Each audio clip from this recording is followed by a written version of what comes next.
بسم اللہ الرحمن الرحیم۔ آج کا موضوع جو ہے وہ قادیانیوں پر ہے،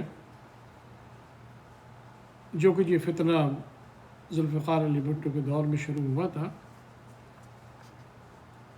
کچھ احادیث اور قرآن کی تشریح اس بات کو واضح کرتی ہے کہ واطیعوا اللہ واطیعوا الرسول، تو یہ نہ جانے کہاں سے انہوں نے یہ فتنہ کھڑا کیا اور اپنے نبی کو لے کر آ گئے اس دنیا میں۔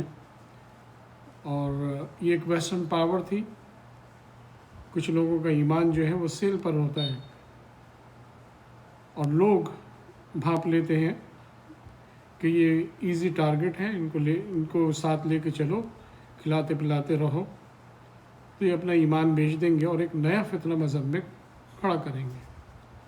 تو انشاءاللہ اس کا پہلا ورژن اردو میں ہوگا، اور بعد میں انگلش میں بھی اس کا ورژن کروں گا، تاکہ جو لوگ انگلش جانتے ہیں، میری مراد اس سے یہ ہے، بہت سو کی لینگویج ہی انگلش ہے، چاہے وہ برٹش ہو یا امریکن ہو یا دوسری کنٹریز میں رہتے ہوں، تو اس واقعے کو صحیح طرح سمجھ پائیں گے۔ تو پہلا ورژن میرا یہ اردو میں ہوگا، اور اس کی میں ابتدا کرتا ہوں۔ اعوذ باللہ من الشیطان الرجیم، بسم اللہ الرحمن الرحیم۔ الحمد للہ نحمدہ ونستعینہ ونستغفرہ ونؤمن بہ ونتوکل علیہ ونعوذ باللہ من شرور انفسنا ومن سیئات اعمالنا، من یہدہ اللہ فلا مضل لہ ومن یضللہ فلا ہادی لہ، ونشہد ان لا الہ الا اللہ وحدہ لا شریک لہ، ونشہد ان سیدنا ومولانا محمدا عبدہ ورسولہ۔ اعوذ باللہ من الشیطان الرجیم، بسم اللہ الرحمن الرحیم۔ ما كان للنبي والذين آمنوا أن يستغفروا للمشركين ولو كانوا أولي قربى من بعد ما تبين لهم أنهم أصحاب الجحيم۔ یہ سورہ توبہ کی آیہ نمبر 113 ہے۔ قرآن اور حدیث میں بعض چیزیں مشترک ہوتی ہیں، اور کہیں احادیث، کہیں قرآن جو ہے اس کے معنی اور تشریح ہوتی ہے، لیکن احادیث اس کو سپورٹ کرتی ہیں، اور یہ بڑی اہم چیز ہوتی ہے۔ حدیث سے اگر شروع کیا جائے، یہ حدیث نمبر 681 بخاری شریف کی ہے۔ سیدنا مسیب بن حزن رضی اللہ تعالی عنہ کہتے ہیں کہ جب ابو طالب کی وفات قریب ہوئی تو رسول اللہ صلی اللہ علیہ وسلم ان کے پاس تشریف لائے، لیکن یہ جان کر ان کو بڑا افسوس ہوا کہ ابو جہل بن ہشام اور عبداللہ بن امیہ بن مغیرہ وہاں پر موجود تھے۔ حضور صلی اللہ علیہ وسلم چونکہ اپنے چچا سے بہت محبت کرتے تھے، آپ ان کے سرانے بیٹھ گئے اور مسلسل اس بات کی تبلیغ کرتے رہے کہ کلمہ طیبہ ادا ہو جائے کہ لا الہ الا اللہ محمد رسول اللہ۔ لیکن دوسری طرف بہت زور تھا ابو جہل کا اور عبداللہ بن امیہ کا، اور وہ یہی سمجھا رہے تھے کہ نہیں، کیا ابو طالب کو یہی سمجھا رہے تھے کیا تم عبد المطلب کے طریقے سے پھر جاؤ گے؟ اور یہ دونوں اپنی جگہ آپ کو سمجھا رہے تھے۔ حضور صلی اللہ علیہ وسلم نے یہ ارشاد فرمایا کہ اگر تم یہ کہہ دو تو میں گواہی دوں گا، لیکن ایسا نہیں ہوا۔ بات مسلسل چلتی گئی، اور آخر میں ان کے چچا نے یہی کہا کہ نہیں، میں کلمہ نہیں پڑھوں گا، اور اپنے جو باپ دادا کے جو ان کے طریقے تھے، جو مذاہب تھے، جو عقائد تھے، اس پر وہ قائم رہے، اسی میں ان کی وفات ہو گئی۔ حضور صلی اللہ علیہ وسلم کو بہت صدمہ ہوا، کیونکہ بہت محبت کرتے تھے اپنے چچا سے، اور چچا نے جان نثاری کا ثبوت دیا اور ہر طرح سے حفاظت کی۔ ایک مورل سپورٹ جو ہوتی ہے، ایک اخلاقی، وہ بہت اہمیت رکھتی ہے، اور بہت طاقتور تھے اپنے قبیلے میں، بات مانی جاتی تھی۔ ان کی وفات سے بہت نقصان پہنچا، تو آپ بہت رنجیدہ ہوئے، لیکن آپ یہ کہنے لگے کہ میں آپ کے لیے استغفار پڑھتا رہوں گا، مسلسل استغفار پڑھتا رہوں گا۔ اور اللہ سے مانگوں گا کہ آپ کی مغفرت ہو جائے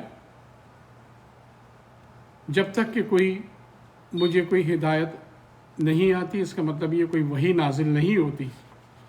پھر اس کے بعد آیت نمبر 113 میں جو کہ میں نے شروع میں تلاوت کی ہے، ما کان للنبی والذین آمنوا ان یستغفروا للمشرکین ولو کانوا اولی قربا، کیا وہ تمہارے قربا ہوں یا تمہارے رشتہ دار ہوں، ایک نبی اور رسول پر یہ زیب نہیں دیتا کہ وہ ان کے لیے استغفار کریں۔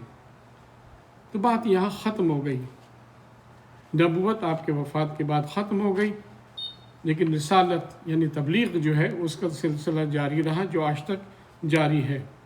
اس میں جو کی ورڈ ہے وہ ہے مشرک، شرک۔ اس کا انجام ہم سب کو معلوم ہے، جہنم۔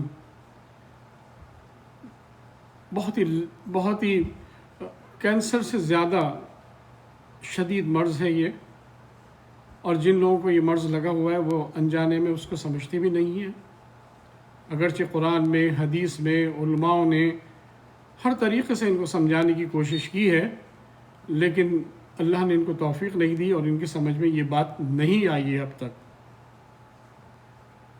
یہ بڑا اہم مسئلہ ہے، لیکن ایک فرقہ ایسا ہے کہ وہ کہتا ہے کہ ہم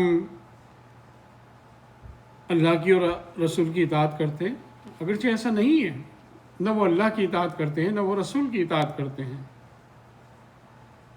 وہ کہتے ہیں ہم مسجدیں بھی بناتے ہیں، روزہ بھی رکھتے ہیں، نماز بھی پڑھتے ہیں،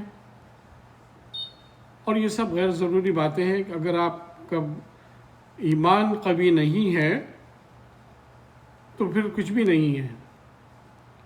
لیکن جو بنیادی چیزیں ہیں، جو بنیادی شرائط ہیں، جو سیڑھی پہ چڑھ کر جنت میں جانے کا دروازہ ہے، وہ ہے لا الہ الا اللہ محمد رسول اللہ، کوئی معبود نہیں سوائے اللہ کے، حضرت محمد مصطفیٰ صلی اللہ علیہ وسلم اللہ کے رسول ہیں۔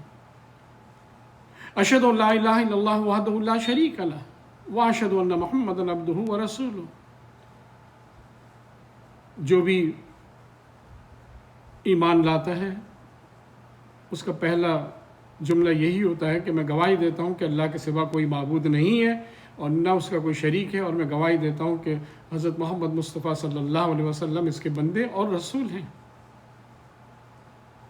تو یہ سیڑھیوں پہ چڑھنے کے لیے، جنت میں جانے کے لیے یہ سیڑھیاں ہیں۔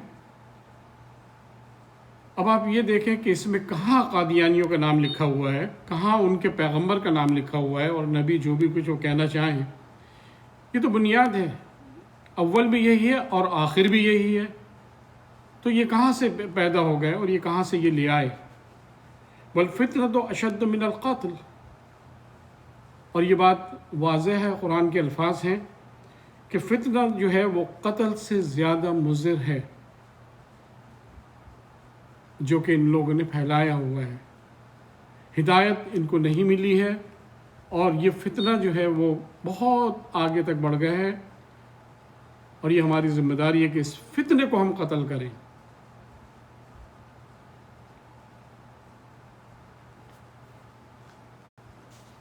نبوت کے اختتام کی ایک اور آیت ہے جو سورہ مائدہ، جو سورہ آل عمران میں آپ پڑھیں گے، آیت نمبر 144، وَمَا مُحَمَّدٌ إِلَّا رَسُولٌ قَدْ خَلَتْ مِن قَبْلِهِ الرُّسُلُ أَفَإِن مَاتَ أَوْ قُتِلَ انقلبتم عَلَىٰ أَعْقَابِكُمْ وَمَن يَنقَلِبْ عَلَىٰ عَقِبَيْهِ فَلَن يَضُرَّ اللَّهَ شَيْئًا وَسَيَجْزِي اللَّهُ الشَّاكِرِينَ۔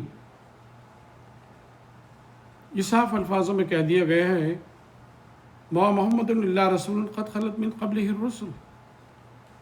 جب حضور صلی اللہ علیہ وسلم کا وفات ہوا اور وصال ہوا تو یہ بہت اہم اور تاریخی دن تھا،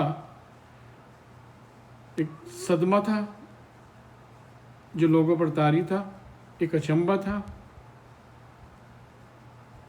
لوگوں کو ایسا لگتا تھا کہ حضور صلی اللہ علیہ وسلم تا حیات ہمارے ساتھی رہیں گے، اصلاح ہماری کرتے رہیں گے۔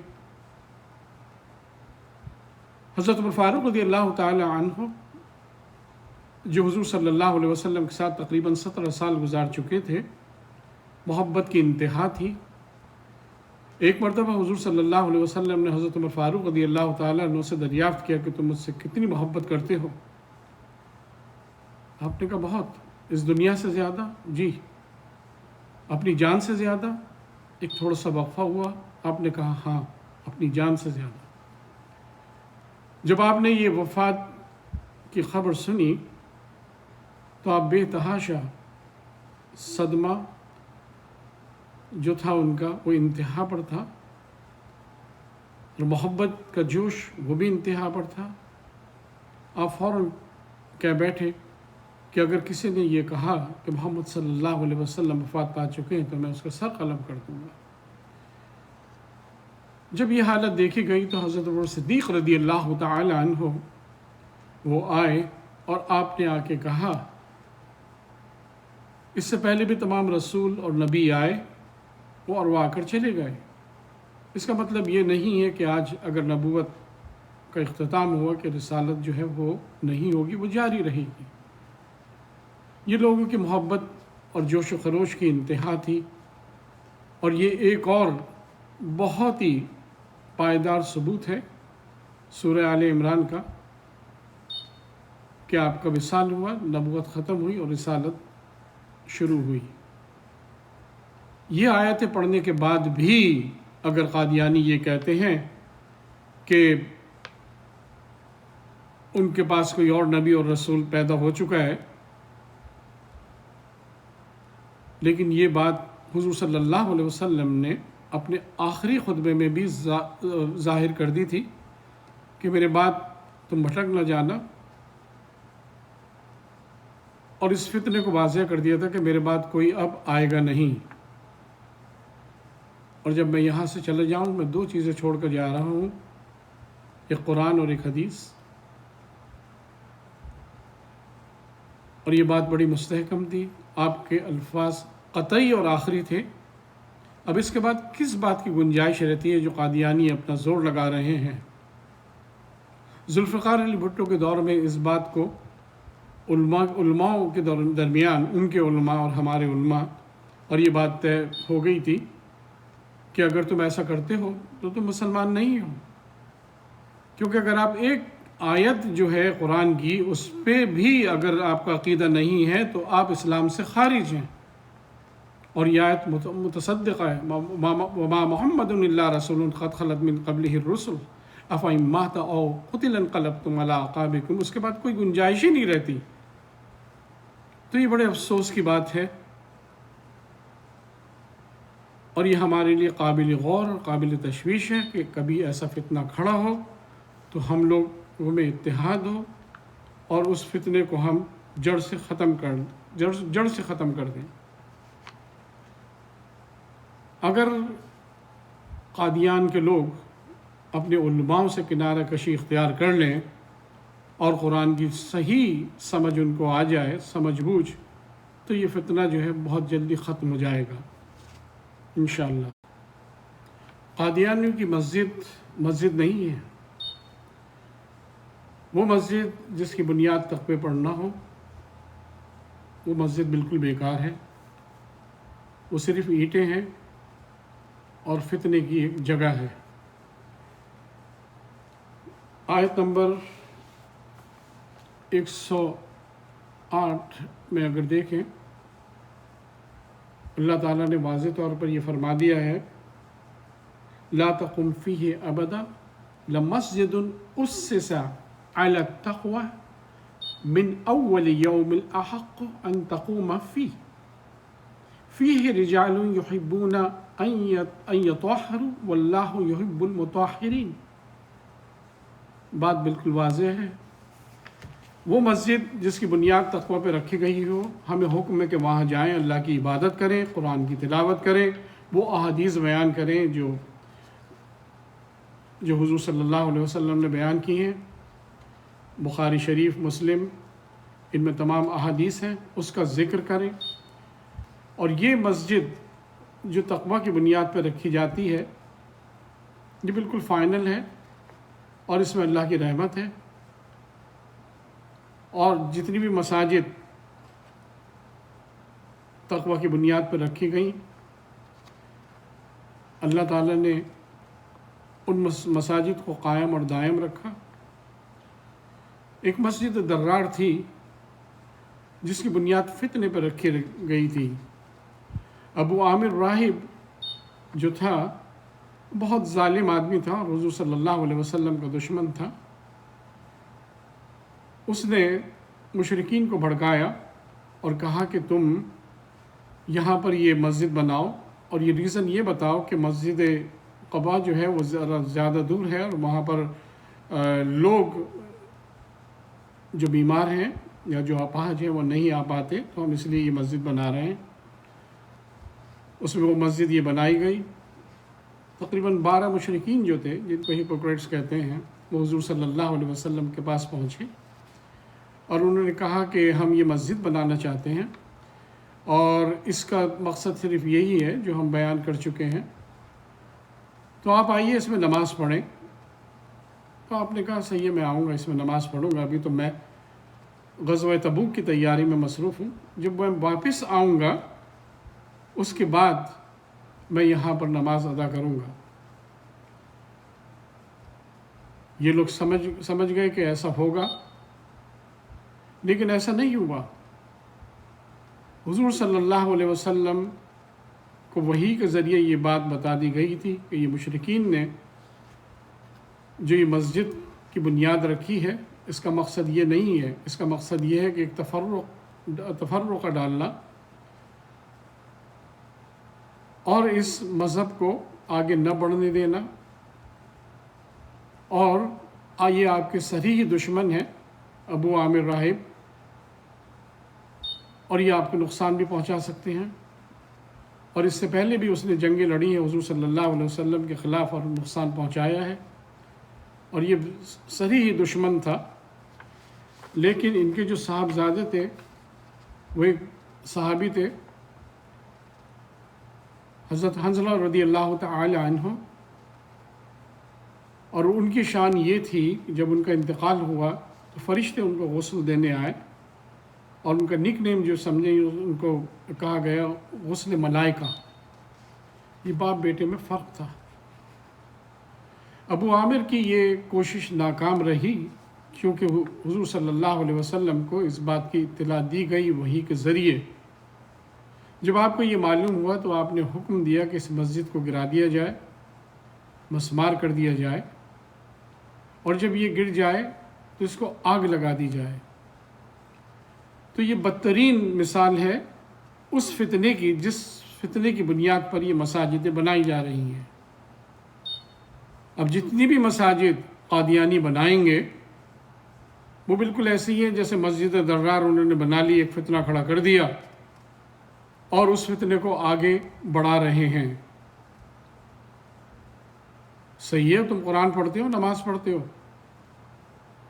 لیکن تم کہاں اللہ اور رسول کی اطاعت کرتے ہو؟ رسول کو تو تم مانتے ہی نہیں ہو، تو کس بات کا دعویٰ کرتے ہو؟ یہ کون سی نبوت لے کر آئے ہو تم؟ یہ نبوت تو نہیں ہے، یہ تو فتنہ ہے۔ تو اس پر ہمیں غور کرنا ہے۔ اور چند ایک اور آیات ہیں جو ابھی میں بیان کرتا ہوں حضور صلی اللہ علیہ وسلم کے متعلق، اس سے ہمیں اور روشنی ملے گی کہ کتنی ایسی آیتیں ہیں جو ثابت کرتی ہیں کہ اللہ اور اس کا رسول، اس کے سوا اور کوئی چیز نظر نہیں آتی ہم کو، نہ کوئی فرقہ ہمیں نظر آتا ہے، نہ صحابہ اکرام نے کبھی کوئی ایسا کیا کہ فرقہ کوئی پیدا کیا، نہ تبع تابعین نے کوئی فرقہ پیدا کیا۔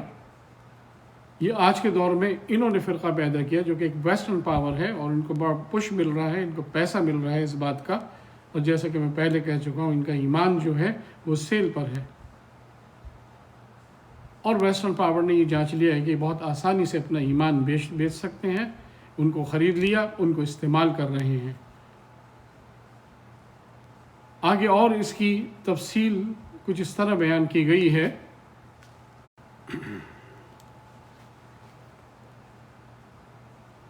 یہ آیت ہے سورہ مائدہ کی آیت نمبر 67، یا ایھا الرسول بلغ ما انزل الیک من ربک وان لم تفعل فما بلغت رسالتہ واللہ یعصمک من الناس ان اللہ لا یہدی القوم الکافرین۔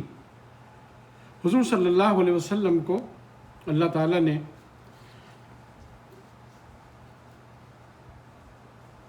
وحی کے ذریعے پورا قرآن پڑھوا دیا حضرت جبرائیل علیہ السلام سے، اور ایک سوال کیا جس سے محبت ہوتی ہے، جس سے چاہت ہوتی ہے، اس پہ ناز بھی ہوتا ہے، ایک انداز ہے بات کرنے کا اللہ اور رسول کے درمیان، کہ جو کچھ میں نے تم کو بتایا، جو کچھ قرآن کے ذریعے، کیا تم نے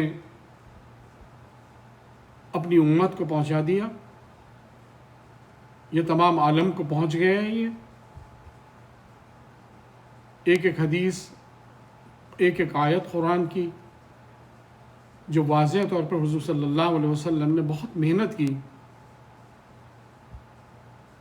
آپ نے کہا بالکل، اور یہ بات آپ نے اپنے خطبے میں بالکل واضح کر دی تھی. جو لوگ وہاں موجود تھے، آپ نے یہ بھی کہا کہ جو کچھ بھی ہے یہ آخری ہے پیغام، دوسروں تک پہنچا دینا، اور ان لوگوں سے اپیل کی کہ تم اور دوسروں کو پہنچا دینا. یعنی کہ ایک چین ری ایکشن جو ہوتا ہے، ایک سے دوسرے کو، دوسرے سے تیسرے کو. جب یہاں میں موجود رہوں تو یہ پیغام مسلسل جاری رہے.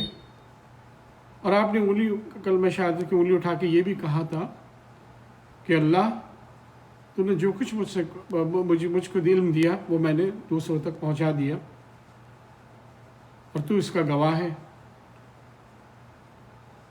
اب چونکہ نبوت ختم ہو چکی ہے اور رسالت تا قیامت تک رہے گی، اب ذمہ داری آپ کی اور میری ہے کہ ہم یہ پیغام، جو بنیادی ہمارا پیغام ہے، لا الہ الا اللہ محمد رسول اللہ، اور اشہد ان لا الہ الا اللہ وحدہ لا شریک لہ واشہد ان محمدا عبدہ ورسولہ، اس پیغام کو لے کے مسلسل آگے بڑھتے رہیں،